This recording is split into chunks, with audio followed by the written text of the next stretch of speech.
এটা কি খাচ্ছ মাম্মাম? কি এটা? Hello everyone, welcome to my mini blog. তো আজকে ছিল মাম্মামের বার্থডে, তার জন্য তো আর ফটোগুলো আমি ছেড়েছি আর ভিডিওটা আমি আজকে ছাড়ছি। তো কালকে ছিল মাম্মামের বার্থডে, তো সেটাকেই আমি আজ বলছি। আসলে পরের দিনই তো ভিডিওটা ছাড়বো, তাই না বলো? তো তারপরে দেখো সকালবেলা ঘুম থেকে উঠে ঘরের অবস্থা কিছুটা থাকে এরকম। আর তারপরে আজকে একটু সকাল সকাল উঠেছি, বলতে এখন বাজে 8টা। আর মা আর দিদি ওদিকে চলে গেছিলো বাজারে সকালবেলা।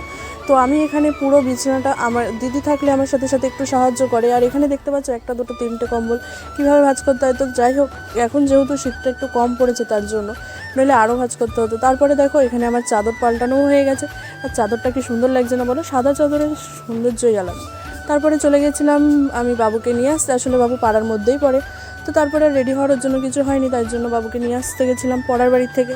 আর এসেই দেখছি এখানে মাম্মাম উঠে গেছিলো ঘুম থেকে। তো আমি ওকে ভিডিও করতে গেছি আর ও আমার কোলে ঝাঁপ দিয়ে চলে এসছে। আর এই যে দেখো বার্থডে গার্ল। তো তারপরে এখানে মা দিয়ে দিয়েছিল আমাকে একটু ফেনা ভাত আর আচার।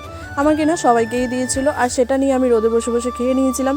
আসলে শীতকালে আমার এটা সবচেয়ে ফেভারিট খাবার, গরম গরম ফেনা ভাত আর আচার। তারপরে দেখো এখানে মা 5 রকম ভাজা, 5 রকমের বেশি আছে, এখানে 7 রকম আছে। তো তারপরে দেখো এখানে মাছের নুন হলুদ মাখিয়ে দিচ্ছিলো। আসলে আগের দিন বৌদি সবজিগুলো কেটে রেখেছিলো, তো তার জন্য ভাজাটা আগের দিয়েই হয়ে গেছে। আর মা ওরা যেহেতু সকাল সকাল বাজারে গেছিলো, তাই মাছের ঝোল এগুলো সব কিছু দুটোর মধ্যে কমপ্লিট করে নিতে পেরেছে।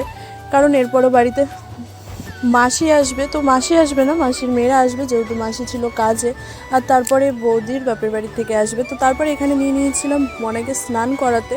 আর এখানে দেখো ওকে কিন্তু জল, দুধ আর এগুলো দিয়েই স্নান করেছিলাম। আসলে সত্যি কথা বলতে ও তো অন্নপ্রাশনে এখানে ছিল না, ও মামা বাড়িতে ছিল। তো সেটা আর আমরা উপভোগ করতে পারিনি। তো তার জন্য আমরা ভাবলাম যখন 1 বছরের বার্থডে আসছে তাহলে এখনই করা যাক।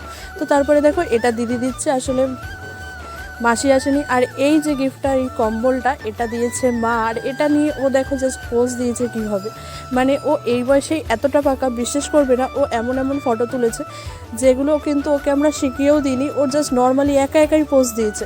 তো সেই ভিডিও ফটোগুলো তো তোমরা দেখেছো। আর এই যে জামাটা দিয়েছিল, এটা দিয়েছিল মেজদা।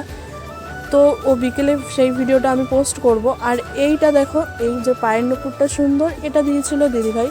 তো যাই হোক, দেখো পায়ের তলাটা খুবই সুন্দর, আর ওর পায়ে কিন্তু ভীষণই ভালো লাগছে।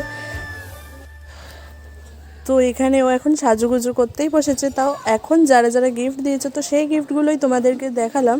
আর হ্যাঁ, বিকেলের ভিডিওটা আমি একসাথে তো এতগুলো আপলোড করতে পারবো না, তার জন্য বিকেলেরটা আমি পরের দিন আবার পার্ট 2-এ দেবো। আর এখানে দেখো ভাত দিয়ে 7 রকমের ভাজা দিয়ে ওকে কিন্তু থালা সাজিয়ে দেওয়া হয়েছে। এখানে ছিল বেগুন ভাজা, কুমড়ো ভাজা, আলু ভাজা, সব কিছু দিয়ে। আর এখানে দেখো সুন্দরভাবে গোলাপ দিয়ে এখানে সাজানো হয়েছে। আর এই যে জামাটা দেখতে পাচ্ছ, এটাই দিয়েছে পায়েল দি, মানে আমার মাসির মেয়েরা। তো যাই হোক, এখানে এত সুন্দরভাবে আসলে দিদি সাজিয়েছে, মানে মাসির মেয়ে। তো যাই হোক, ওর সাথে ও সাজিয়েছিল, ওর সাথে সাথে আমি কিছুটা হেল্প করেছি। আর এখানে দেখো কতটা কিউট লাগছে।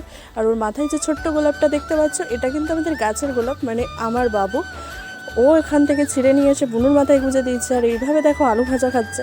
আসলে ও কিন্তু এর মধ্যে কিছুই খাবে না জানি, তার জন্য শুধুমাত্র ফটো তোলার জন্য আর এইটুকু আয়োজন করা হয়েছে ওকে শুধু খুশি করার জন্য। কিন্তু তার মধ্যে দিয়ে ও একটা আলু ভাজাই তুলে নিয়েছে, যেটা কিনা খেয়েছে।